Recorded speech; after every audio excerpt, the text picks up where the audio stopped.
All right, and sitting down with us tonight, we have Blair Solberger. How are you doing tonight, sir? Doing pretty good. It's a little chilly, like a chilly 40 something degrees here in Florida. So Uh, yeah. well, you know what? You're not going to get any sympathy out of me here. We're recording in Ottawa, up in Canada, so you're chilly, sitting there in a t-shirt, and we've got snowbanks up to our shoulders outside right now. So, What thanks? What was that word you used? Snow? yeah, that's snowbanks, not sandbanks. There. Never heard of it.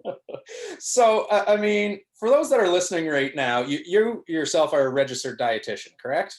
Correct. Yeah. Okay, so there's lots of terms that even if you throw it into Google, right? There's registered dietitian, there's nutritionist, there's food coach, there's all sorts of stuff that's out there right now. So how does sort of your designation differ from some of the other things that are out there floating around? Okay. Yeah. So in some states they're the same thing, at least with dietitian and nutritionist. A lot of states they're not. But so to be a registered dietitian, when I went through it, I opted to go through a master's program, but you had to um, complete a 4-year degree at an accredited university and an internship, and then register with the American Dietetics Association, or the Mhm. CDN. So it's the governmental body that governs being a dietitian or like a certified nutritionist. Like I said, some states you can just take a degree online, like precision nutrition, and call yourself a nutritionist or a food coach. Nowadays, you actually have to get a master's. They changed it. I guess a lot of people didn't have enough information just doing the 4-year degree, so it requires a master's degree at this point. But yeah, so it's a lot of school and a certification from the government is the designation difference between a registered dietitian and being a nutritionist. Yeah, yeah. So essentially, what you've done is you've gone through the proper channels, whereas someone could call themselves a food coach or whatever sort of fly-by-night designation they have, and they've done a 2-hour course online, right? Right. Yeah. I met somebody the other day that was called a fasting coach. I thought that was Oh, an there you interesting way to dance around calling yourself a nutritionist, but to go. each their own, right? Yeah, yeah, they're getting creative with it at least. So, I mean, right out of graduation, there, you ended up with a job with the Miami Dolphins there. So, what was sort of just even your day-to-day role with the team? Yeah. I was the team sports nutritionist was my role, and it was very interesting, like how many different roles I kind of filled.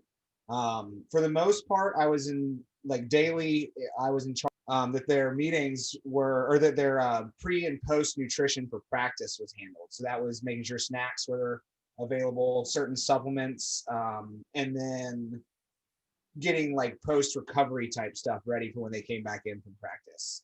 Their days are so jam packed with meetings and physical therapy and all kinds of stuff. They don't really have time to do that themselves more often than not. And then from there, I also helped structure all the meals. Our kids, we had a full service kitchen. Not every NFL team does, but we had breakfast, lunch, and dinner served at the kitchen on site. So I would help coordinate all the meals and the selections there. And then I was also available for just one-on-one meetings if guys had special needs or were coming out of surgery. I mean, heck, they even threw me into practice. I got tackled by a couple of D linemen every once in a while, like holding pads. So I was there to do whatever I could, nutrition or otherwise. So Yeah.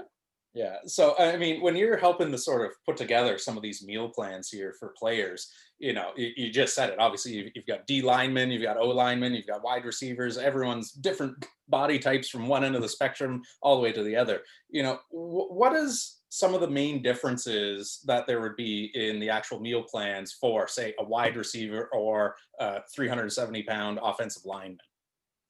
yeah, I mean it's almost as variable as just like from me to you, where everyone's even within the wide receivers, everyone's very different. I can recall, two linemen, one, they were eating about the same amount, and one was losing weight and the other was maintaining. Hmm. And they were roughly the same size. So, I mean, some guys, it's how much they do outside versus, are they strictly just working out during practice?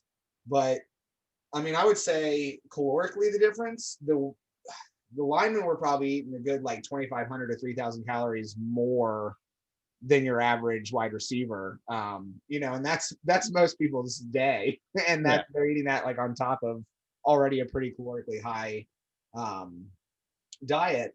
I guess, also, so it's really hard to write an exact meal plan for, I mean, when you consider every single guy on the team plus the practice squad, and sometimes the coaches want them to, you're looking at 90 people.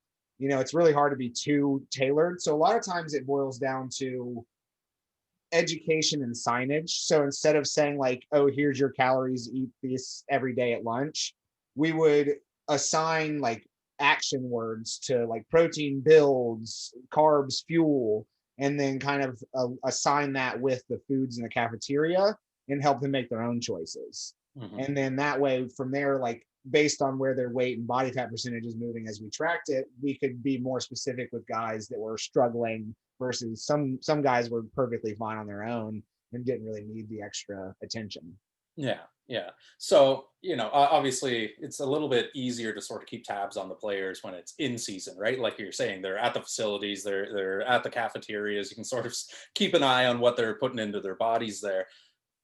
How different is it in off season as far as, are you creating these meal plans for them and you just sort of hope for the best that they follow them, or do you have pre sort of scheduled check-ins with them of, hey, we're going to hop on whatever a FaceTime every 2 weeks and we're going to update and, jig things around here to sort of adjust to the things that are going on in your life right now? What does it look like off season versus in season?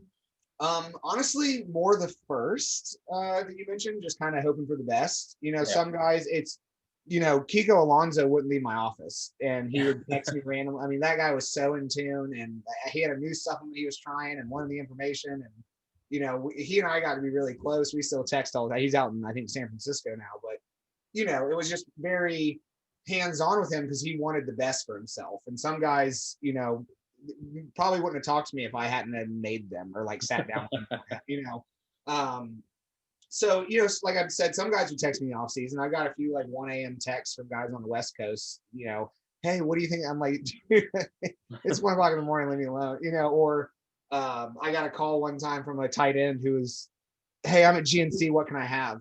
I'm like, I don't know. Like, you need to tell me some. I mean, look for this, label on the package to tell you that it's clean.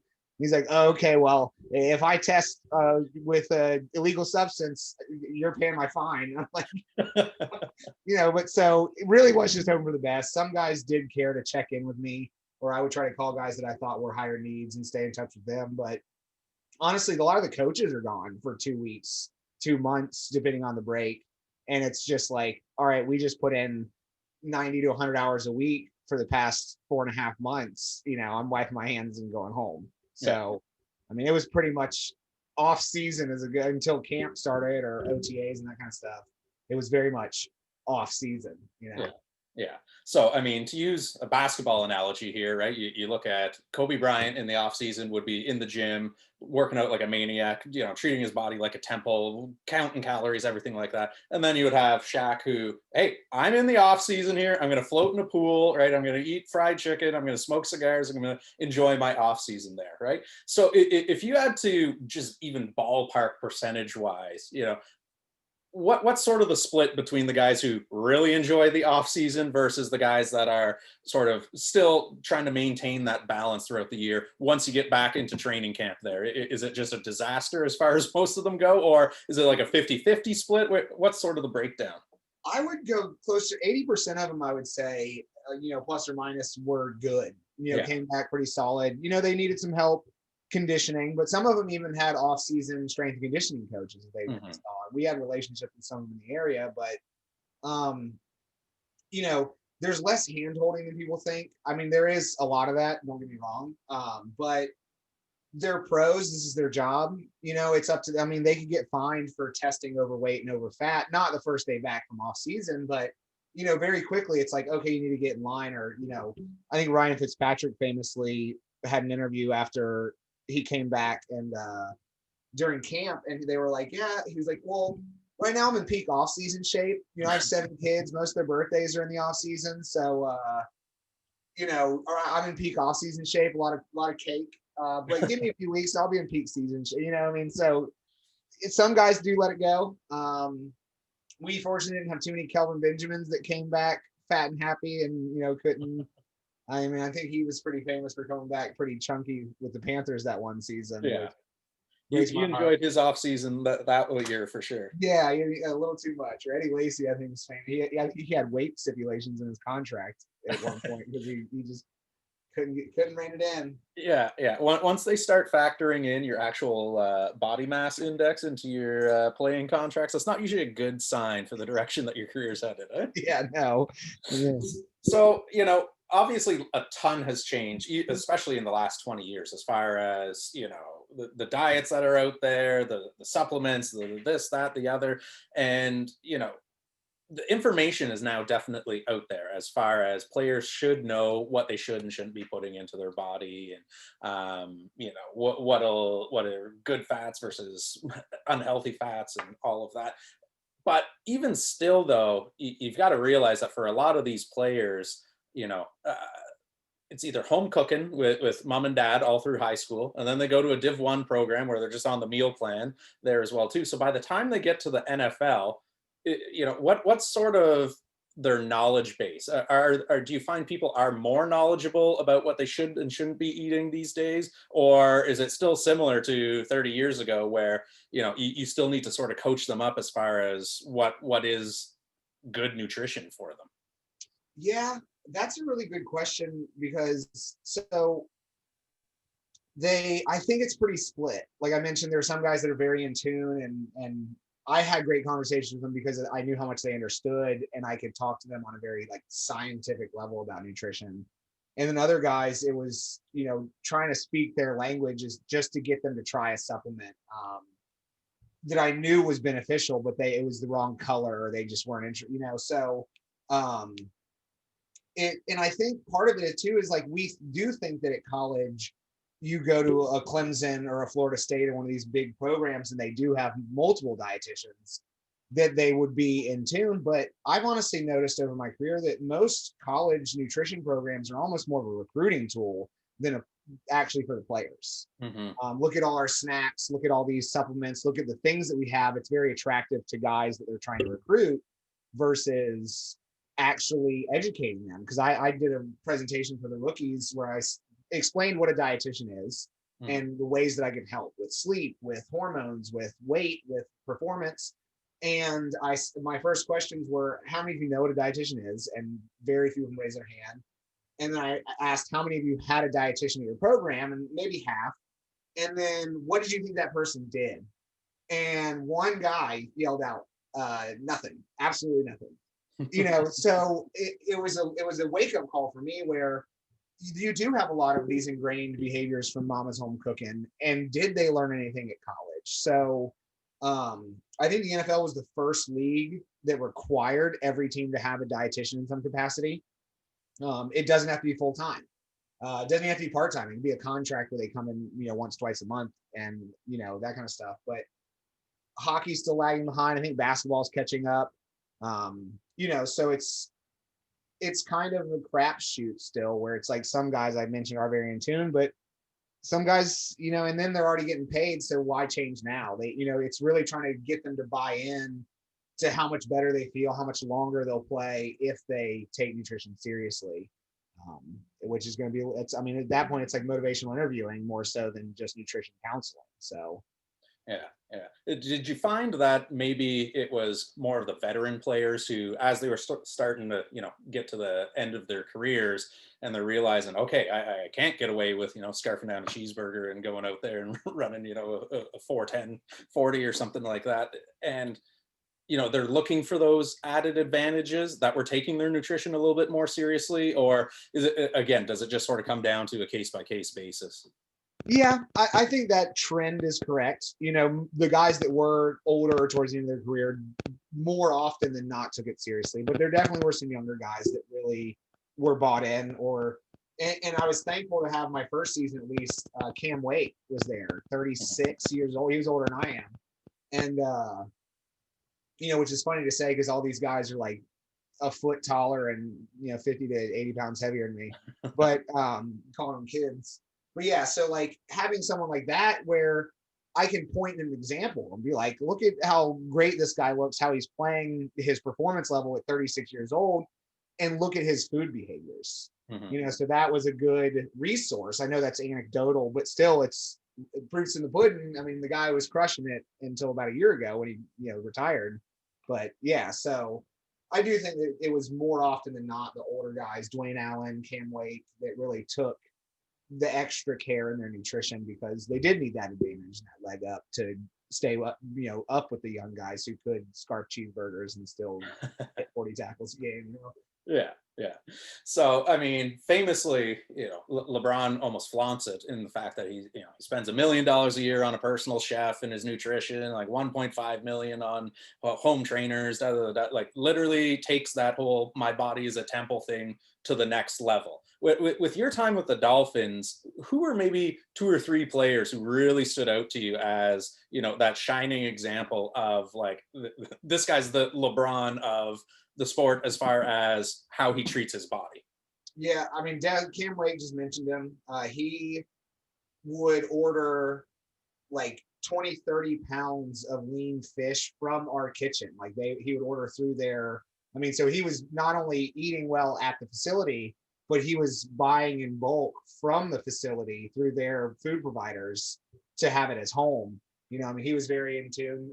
Kiko, who I mentioned, like his diet was very serious to him, but he was also constantly finding new supplements, even some that I'd never heard of that I'd be like, I have to look into that. I've never heard of that, but Yeah. he was very, up there. And then Dwayne Allen, across the board, I think he was probably the closest to that LeBron, where nutrition was very serious, but he's also very passionate about the physical therapy and flexibility and like putting in the time for all of these components to how your body works so that you are primed, you heal faster, you repair quicker, you are ready to go, and you're less capable of being injured because of truly taking care of your body. Like that is their paycheck, is their body. So, the more serious they take it, the better it's going to perform for them. So those are definitely 3. I didn't get the fortunate to work with, Tom Brady, who I know is everyone's like pinnacle of the man's 400 now, and he's still playing. Yeah. Yeah, and until I see a birth certificate there, you could tell me any age and I would believe it with him there. So, Yeah. so I mean, shifting gears a little bit here, let's say there was, either a parent listening with some high school age kids or even a high school age athlete themselves there who is looking to sort of revamp their nutrition and build some healthy eating habits there. What are the healthy eating habits that you would most recommend, like getting used to them now and make them a staple of your diet so that you are further ahead down the road once you do get to college, once you do go pro, once you, do whatever it is in the next phase of your career? Yeah, great question. So the easiest piece of advice for anybody, developing as an athlete would be focusing on nutrient dense or single ingredient foods. If it is the item that it is, it's probably pretty good for you, like a sweet potato, an apple, a piece of meat. Pre-packaged things laden with sugar, or using salt as a preservative, that kind of stuff. I actually am a huge proponent of salt for athletes. It's very necessary for proper hydration, but there's a lot of hidden salt in prepackaged items. So moving away from quick service food and going to fast food restaurants to, single ingredient, nutrient dense foods is square one. I mean, if you can take down that basic piece of advice, high protein, you need to recover, you really need to repair. And then hydration. I mean, really getting down a good system of using water, both water and what we call ORS, or oral rehydration solutions, like drip drop. Gatorade would be an example. Liquid IV were the ones we mainly use. But those 3 tenets are going to be like the biggest baseline for making sure you have a good, behavior system around your diet and your food as an athlete. What's like the number one mistake you see people, whether they're an athlete or not, making when it comes to their relationship with food that results in them ultimately gaining weight or fat or all the things that they would come to see a dietitian to see about?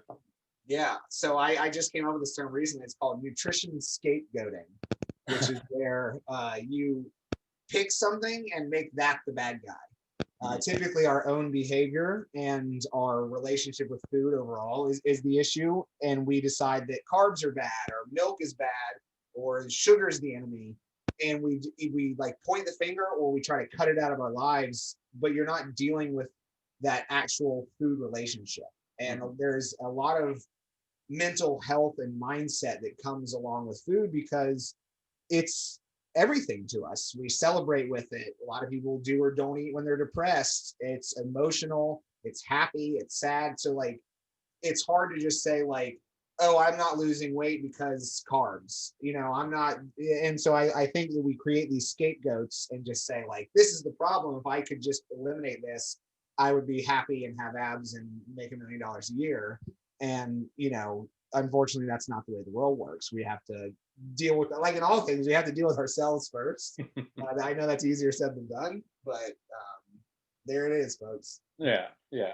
So obviously, we're in a new year here. Obviously, New Year's resolutions are a huge thing. So what is your sort of experience for those people who are, wanting to lose weight or wanting to add on muscle or whatever? What's something they can do that will ensure that the things that they're putting into place will last longer than the 30th of January or mid-February? What are the mistakes people make when they are launching these ambitious goals that ultimately end up tripping them up and they end up quitting 2-3 months in? Yeah, I think two main things. Number one is trying to do it all alone. There are professionals out there to help with this kind of stuff that have seen plenty of experiences and are aware of those pitfalls and to help you with that journey. You don't have to do it alone.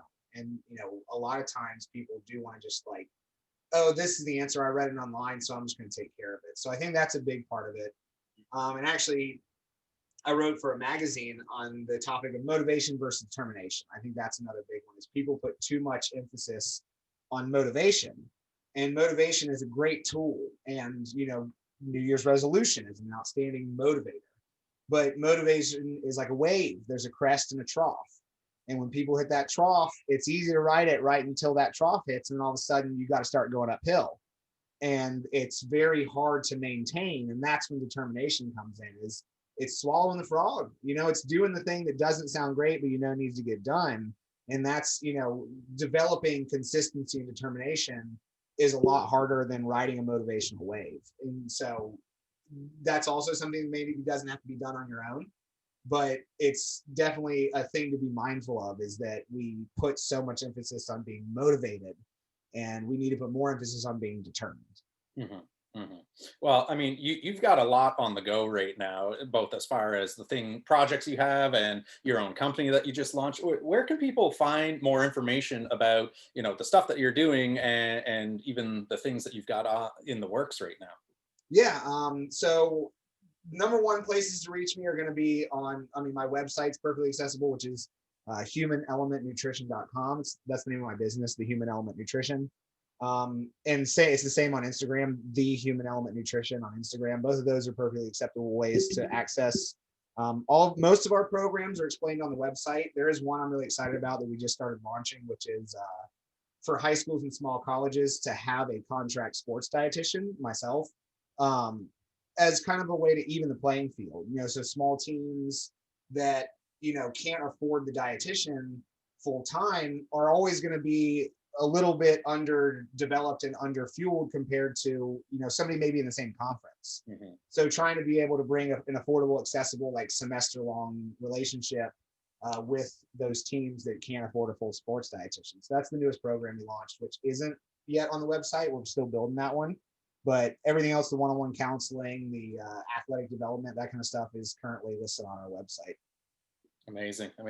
Well, thank you so much for taking the time to sit down with us. We really appreciate it. And, best of luck. We were talking off camera as well. You've got your own podcast in the work there. So hopefully that's going well for you and we can connect again soon. Yeah, I really appreciate you having me on. This is an awesome platform.